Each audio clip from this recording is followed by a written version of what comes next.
ये चिड़ियों की चहचहाहट और मोहन की मुरली का माधुर्य, ये दोनों ही हृदय को किसी ऐसे आयाम तक पहुंचा देते हैं जहां केवल आनंद ही आनंद है।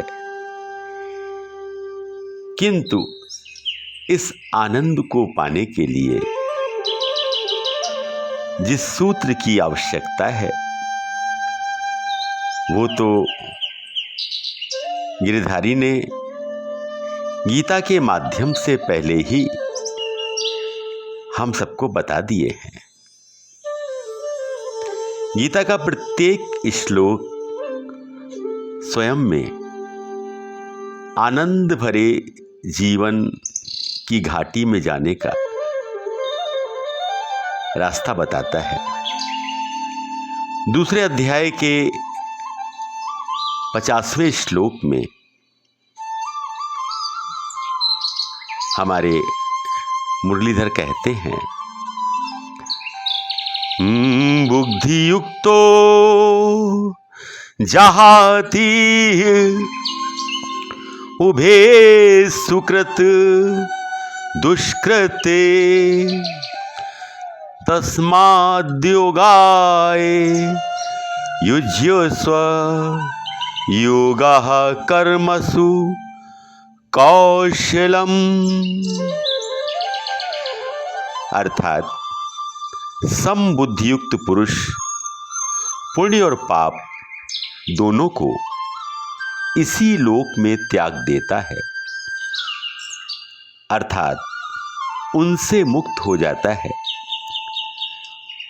इसलिए तू समत्व रूप योग में लग जा। यह समत्व रूप योग ही कर्मों में कुशलता है, अर्थात कर्म बंधन से छूटने का उपाय। समबुद्धि शब्द पर हम पिछली कड़ी में पर्याप्त चर्चा कर चुके हैं। अब प्रश्न पुण्य और पाप दोनों को इसी लोक में त्यागने का है। पुण्य और पाप शब्दों पर भी हमने अपनी पिछली कड़ियों में चर्चा की थी। फिर भी हम आपको स्मरण करा दें कि कोई भी कार्य मूल रूप से केवल कार्य होता है, न तो वो पुण्य होता है न पाप। उसे पुण्य या पाप उसके पीछे की सोच बनाती है। उदाहरणार्थ, सीमा पर दुश्मन की हत्या पुण्य और सड़क पर वैमनस्य के कारण किसी की हत्या पाप। अब पुनः वही प्रश्न उठता है कि समत्व बुद्धि योग का अभ्यास भला किसी को पुण्य या पाप से कैसे दूर कर सकता है? हम स्वीकार करें या न करें, पर जब हम किसी कार्य को करते हैं तो करने से पूर्व ही हमें इस बात का भान होता है कि हम इस कार्य को करके पुण्य के भागी बनेंगे या पाप के। कारण वही है, कार्य करने से पूर्व कार्य करने के पीछे की सोच।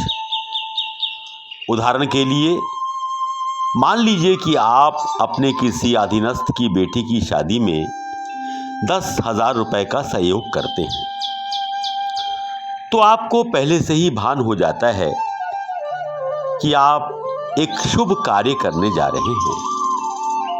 जो पुण्य का कार्य है, अतः उसे करके आपको एक विशेष प्रकार का आनंद मिलता है, गर्व का अनुभव होता है, क्योंकि आपको ये पता है कि आपके इस कार्य के कारण न केवल समाज में आपकी इज्जत और रुतबा बढ़ेगा, वरन आपके अधीनस्थ का परिवार भी जीवन भर आपका ऋणी रहेगा, आपका एहसान मानेगा।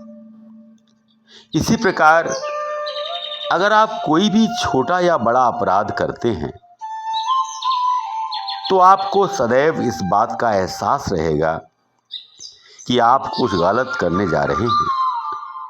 साथ ही ये डर भी रहेगा कि किसी को पता चल गया या किसी ने देख लिया तो क्या होगा।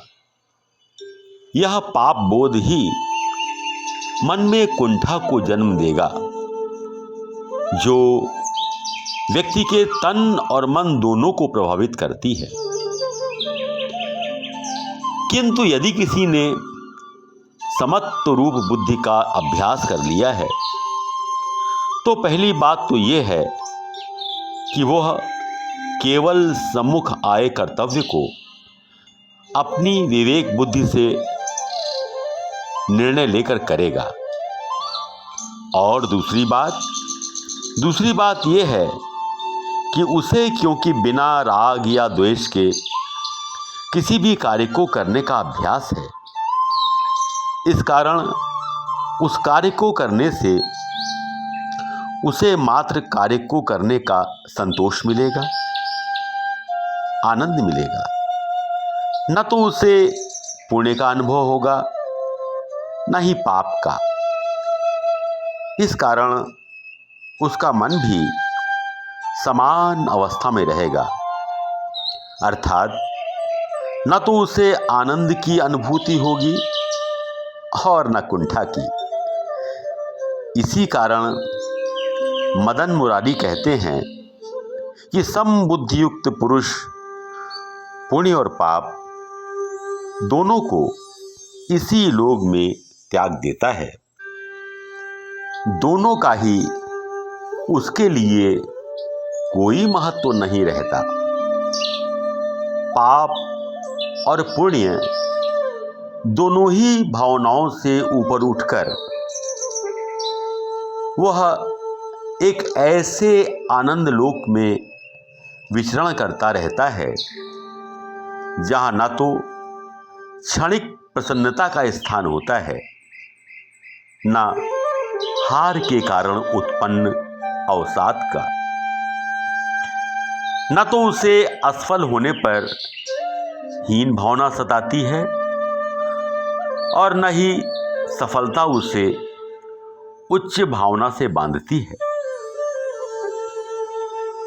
गिरिधारी कहते हैं कि यह समत्व रूप योग ही कर्मों में कुशलता है, क्योंकि समत्व रूप बुद्धि रखने वाला व्यक्ति प्रत्येक कार्य को बिना सफलता असफलता के भय के समान बुद्धि से अपनी पूर्ण कुशलता और शक्तियों के साथ संपन्न करता है।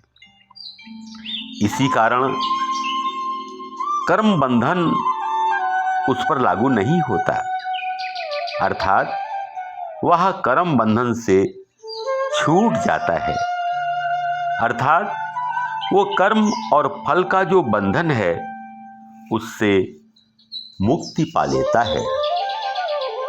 ये मुक्ति ही विकास के नए रास्तों की ओर ले जाती है। ये विकास भौतिक विकास नहीं है, ये तो चेतना का विकास है। और माधव इसी के लिए समत्व बुद्धि की बात करते हैं। धन्यवाद।